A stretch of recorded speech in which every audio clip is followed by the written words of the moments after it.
Hi అందరికీ, ఇదొక peaceful evening అనమాట.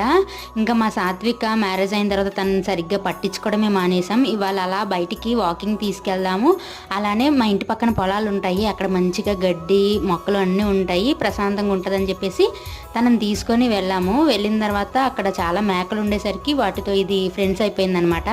ఇంకా తనని కూడా ఇంట్లో కాకుండా ఇలా బయట అలవాటు చేద్దామని చెప్పేసి మేము కూడా దాన్ని ప్రశాంతంగా వదిలేసాము.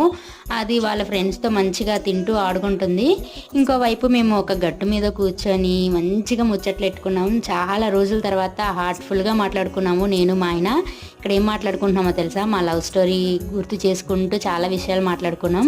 మా లవ్ స్టోరీ అయితే చాలా బాగుంటుంది. మన యూట్యూబ్ ఫ్యామిలీ 10K అయిపోయిన తర్వాత మా లవ్ స్టోరీ మొత్తం మీకు చెప్తాను. మా ఇంట్లో వాళ్ళకి తెలియని ట్విస్ట్లు కూడా ఉన్నాయి, అవన్నీ అయితే నేను మీతో షేర్ చేసుకుంటాను. ఓకేనా? త్వరగా 10K సబ్స్క్రైబర్స్ వచ్చేయాలని మీరందరూ ప్రేయర్ చేసుకోండి. ఓకేనా? Thank you.